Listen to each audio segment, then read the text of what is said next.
Ladies and gentlemen, tennis has always been a game built on order. It thrives on pecking orders, silent codes, closed circles, and a sense that certain thrones are already occupied. You glance at the rankings, and you spot the fixed monuments. You see the dominant forces, the engines that never seem to stall. You see the Carlos Alcaraz types, young phenoms who look engineered to rule the sport before they can legally rent a car. You read those names, and a single thought forms: unbeatable, untouchable, inevitable. But history has a habit of interrupting certainty. Once in a generation, the atmosphere shifts. Once in a generation, something restless starts to build. And this time, it didn't rise from the red clay of Spain or the polished hard courts of Florida. It came from a chain of islands in Southeast Asia, a place long hungry for a true global tennis standard-bearer. You've seen the headline by now. You've seen the phrase igniting timelines and group chats across the tennis world. Alexandra Eala, they say, makes Carlos Alcaraz or Aryna Sabalenka panis. For those watching from outside the Philippines, that word might need explaining. Panis is local slang, sharp and unforgiving. It means spoiled, overmatched, left behind.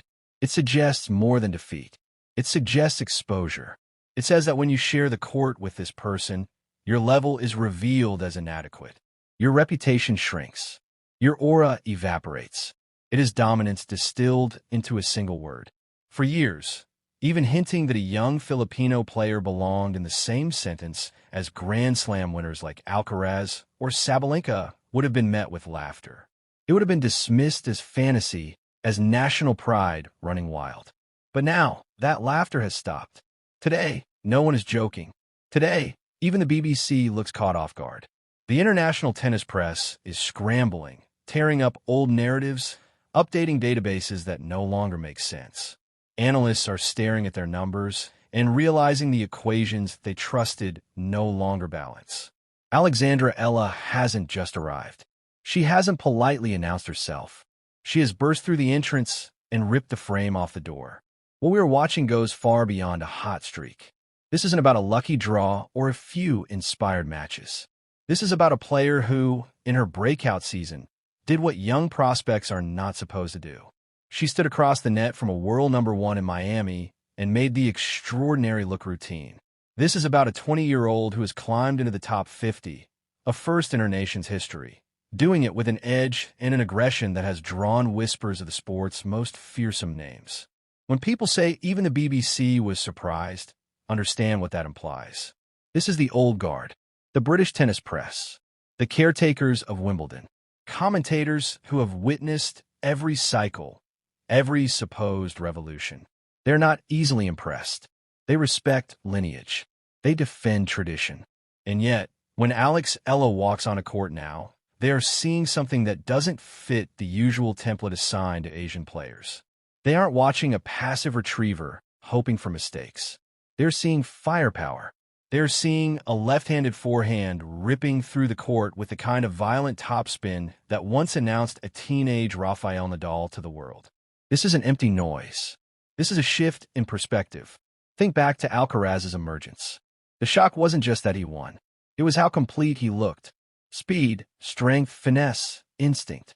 He made seasoned pros appear sluggish and made his own generation seem outdated overnight. Now look at Alex Eala. The storyline is bending in her direction. Calling others panis is a bold statement. It's risky, but the proof is mounting. We're watching someone who can answer power with power. We're watching a competitor whose resolve doesn't crumble under the glare of Rod Laver Arena or the suffocating humidity of Miami. We're watching an athlete who absorbed the fundamentals and ferocity of the Rafael Nadal Academy and fused it with the raw intensity of Filipino sporting culture. When she competes, she isn't chasing ranking points alone. She's challenging the idea that tennis hierarchy is permanent. She's showing that Sabalenka's pace can be redirected. She's demonstrating that Alcaraz-level athleticism isn't confined to Europe. In this deep examination, we're going beyond scorelines. We're talking about the unease she's starting to create in locker rooms. We're breaking down the technical evolutions that turned a promising junior into a genuine threat to elite players. We're asking uncomfortable questions. Why did the world miss this coming? Was it her build, her passport, her quiet personality away from the spotlight? And why are established stars suddenly checking the draw with more caution? The era of being grateful just to participate is finished. Alexandra Eala is done with moral victories. She's not content with brave losses or respectable exits. She's here to make the rest of the tour look, yes, panis. Stay with me, because by the end of this, you won't just grasp a viral headline. You'll see the outline of a changing order in tennis, one wrapped in the colors of the Philippines. To understand how big this moment really is, to understand why her name is being placed beside modern giants, we need to rewind. We need to examine how this player was constructed. In tennis, champions usually emerge in one of two ways. The first is the system. A tall, gifted child enters a pristine academy in France or the United States, learns to strike the ball flat and hard, and hopes their body and mind survive the grind. That's the production line. The second path is the outlier, the anomaly. This is the player who grows up without a clear roadmap. Someone who leaves home at 12, leaves family and familiarity, and steps straight into the most unforgiving training environments in the world. Alexandra Eala belongs to that second category. The Rafael Nadal Academy is central to this story. You cannot understand the Alcaraz comparisons without understanding that crucible. Mallorca, the domain of the king of clay. Alex didn't go there to collect selfies or polish basics. She went there to be dismantled and rebuilt with the mentality of the sport's fiercest competitor. When we talk about Alcaraz, we talk about Spanish DNA, brutal topspin, endless movement, refusal to concede a point. Watch Alex closely. She is left-handed, which alone creates chaos. Lefties warp angles. Serves skid wide into the ad court, opening space most players aren't comfortable defending. Nadal mastered that geometry, and Alex has learned to exploit it. But the Alcaraz and Sabalenka comparisons aren't just about mechanics. They're about intent. Look at the 2025 season. This was the inflection point, the moment when surprise turned into belief. Before that, Alex was an elite junior, a U.S. Open junior champion. Impressive, yes, but junior trophies don't guarantee professional success. The tour is littered with former prodigies who never made the leap. The WTA is unforgiving. You face athletes fighting for livelihoods, not just legacies. Then came Miami. Alex stepped onto the court against IGA Swiatek. Pause there. Swiatek is a machine, elite movement, relentless consistency, suffocating patterns. Most young players are mentally beaten before the first ball. They aim to avoid humiliation. Alex didn't get that message. That match ignited the panis narrative. She didn't just hang on. She took control. She struck early, pinned Swiatek's backhand with heavy, high lefty forehands, the same blueprint Nadal used against Federer for years.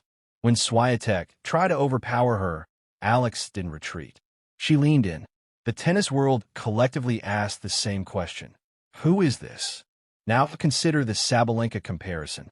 Sabalenka is raw force. When she connects, the court feels smaller. For decades, the stereotype attached to Asian players questioned their ability to generate true weight of shot. Speed and defense, yes. Destruction, no. Recent data from Alex's Australian Open performances and ITF runs tell a different story. Her average ground stroke speed has climbed dramatically. She's stronger. She's rotating through the ball with authority. That two-handed backhand down the line now cracks like a whip. She isn't reacting anymore. She's initiating. That's the Sabalenka signature. So why the shock from Western media? It's expectation bias. Tennis expects its next superstar from Spain, the US, or Eastern Europe. Southeast Asia exists in its blind spot.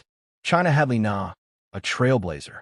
But the Philippines, better known globally for boxing and basketball, producing a tennis force? That didn't compute. When Alex cracked the top 50 and started beating major champions, the system glitched. Suddenly, commentators were scrambling to learn her background, to pronounce Manila correctly. From a British lens, the reaction is even more telling. The UK press demands personality alongside performance. They embraced Raducanu. They worshipped Murray. In Alex, they see something globally resonant. Fluent English, Spanish grit, Asian discipline. Marketable, yes, but merciless between the lines. Her Australian Open main draw debut said everything. Court 6 didn't feel like a routine match. It felt like a street festival. The noise, the flags, the energy. For her opponents, that atmosphere is suffocating. This is the Alcaraz effect again. When he plays, crowds rally behind him. When Alex plays, she arrives with her own legion. So what does the headline really mean?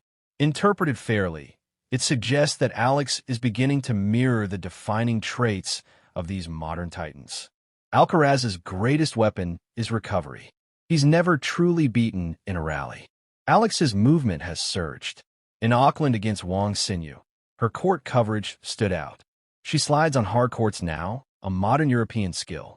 Defense turns to offense in a heartbeat. Sabalenka's edge is first strike tennis. Serve and return. Alex's serving numbers reveal growth. She's targeting corners, carving that lefty slice wide, dragging opponents off the court before finishing into space. It's ruthless efficiency. But there's another layer. Struggle. The Panis label also reflects survival. She endured doubts. A period where Grand Slam qualifiers slipped away. Whispers that she peaked too early. That she lacked size. What we're witnessing now is her response. Not in words, but in clean winners and untouchable serves. In interviews, she talks about mentally separating herself from the pressure of representing over 100 million Filipinos, focusing on one yellow ball. That's veteran thinking. She downplays herself, says she's far from the greats. That humility is cultural. But watch her body language. When she beat a major champion in Miami, she didn't look shocked. She looked comfortable. That scares people. Technically, the evolution is obvious. 2 years ago, her forehand spun heavy but sometimes sat up. Today, she flattens it when needed. She takes the ball early, stealing time. And time is everything in modern tennis.